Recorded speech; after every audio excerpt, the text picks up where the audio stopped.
multi-dimensional consciousness of which the physical is just one. There's just one, and I mean all the way through to the galaxies. My father was the astronomer at Harvard University, and he's in all the encyclopedias as the Galileo of this age. He brought galaxies back in. This was in the 1900s, well, about 1912 or 13, around there. You spent a lot of time in your youth around Harvard, didn't you? Oh yeah. Oh yes, and Harvard of the 1930s was my place. And I've seen on my tricycle going up and down the library, stacks and things like that, until I found somebody I thought I wanted to talk to. Right. And I bothered them for an hour, and I was so charming that they couldn't resist, of course. But nonetheless, yes, it was fun to do that in the 1930s, because at that point science was still a humanistic endeavor. It had not gone technology the way it went out because of the wartime. It was still a humanistic endeavor. So my interactions with people like Niels Bohr and I didn't meet Max Planck myself, but those who gave the age its scientific dimension. I was with them whenever they visited Harvard. I made sure as a teenager I didn't miss anything that was going on. That's right. And as you think I mentioned before, it's one of the reasons that Einstein and I got on so well together. He's Uncle Albert to me, and we whispered and talked together. Didn't let anybody know what we were talking about. And most of the time it was music and not science. But when they did talk science around, teenager, when I talk about crystal children, doesn't mean I was doing something you can't do. Right. It's not meaning I'm doing something that others can't do. I just did it, 80 years ago. But nowadays, many, many, many kids are far beyond what they get in school. Yeah, I think our current education systems, are so outdated. They're training children for jobs that when they graduate will no longer exist. I know, and it's all about getting jobs. It isn't about enlightenment. But there is still a lot of good work going on by teachers, but the government systems that back them up make it just ridiculous. And the idea of putting kids in a row and they're all there inside a door when they should be out, expressing their good energy, sitting in a row, listening to somebody go blah, blah, blah, blah, blah, blah, blah, blah. That's over with. Yeah. You can get that, all you need is that, you get on the internet. What do you need that for? So go out and play. I just found my own experience of school, I just couldn't understand, why you had to go to school and they made you do all these things that, for me, in my basis in life, I just thought, there's no way I would never ever want to use these, and there's no way I would ever want a job. That I would need to apply this sort of stuff. Forget that. It will find you. I founded schools in 1962. We're about to have our 50th anniversary. 1962, the New World Educational Foundation, which I did to bring, that time it was space science, not quantum, but space science and spirituality into alignment. And that's what that was about, 1962, and I got a few very brilliant people to join me in doing that. Was that in the States? That was done in the States, and it was a charity. It was registered 501c3 in America. But we did most of our work in Florence, Italy, like a new Renaissance, and later on in England, because I'm a fellow of the Royal Society, but at that time we didn't do it too much in England, and then later on in Egypt, because President Anwar Sadat sent messengers to greet me to say he wanted his children to learn what everybody else had been taught and told by me. Right. So Anwar Sadat went out. I went out and talked to their educators, and they gave us property along the Nile to build a wisdom center, which we intend to do. We haven't done it yet. Yeah.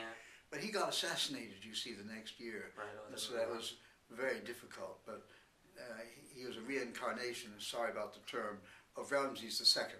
And so he had the power in his soul space to make peace in the Middle East. And of course he was assassinated, so he still don't have it. Right. But nonetheless, that's another story.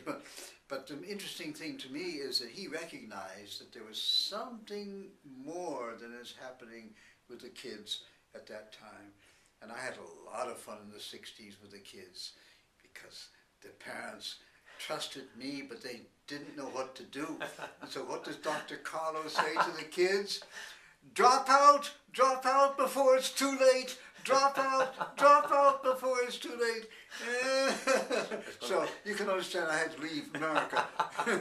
That wasn't the reason for it, but drugs were coming in, so we didn't want to get involved with those things. And our kids are always very, very excited about new visions. And so we took the visions overseas from America. You were saying there about whispering to Albert Einstein and stuff, and so I would just like you to explain some of the experiences you had being around Albert Einstein. And well, yes, it's nice. This is not name dropping, because what it is essentially that when he visited Harvard, he always stayed in our house. He stayed with us because my father was head of the observatory, head of the astronomical department, and it was my father's work that proved his relativity about the galaxies. If they go this way, they come out red. If they go that way, they come out blue. So they're relative to each other and to us. That proved Einstein, so they were good friends. But my sense of that is very different. To me, he was a man of heart, not a man of the brain. I know, everybody thought he was the smartest, brainiest person on the planet, but no, he was from the heart.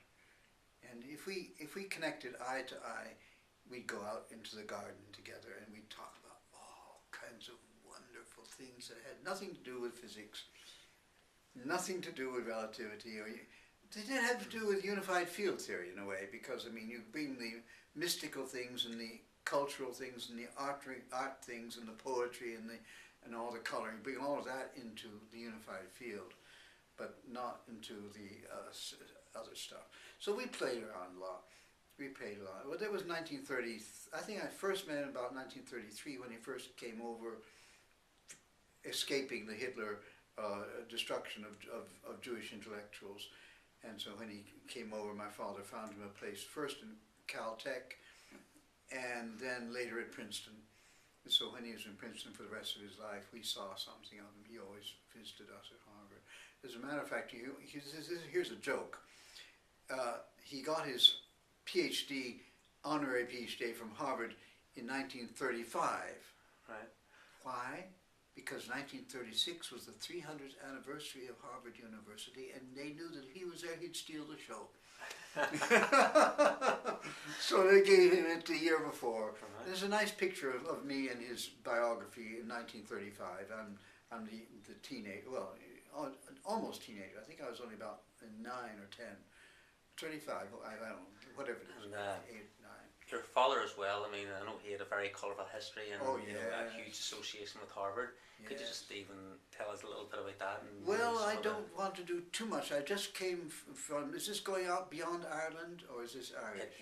No, it'll be beyond Ireland. Well, I was just going to say, I've just today been at the observatory at Armagh in Ireland, which was founded by one of my father's PhD pupils. Well, it actually had been there for 100 years or more.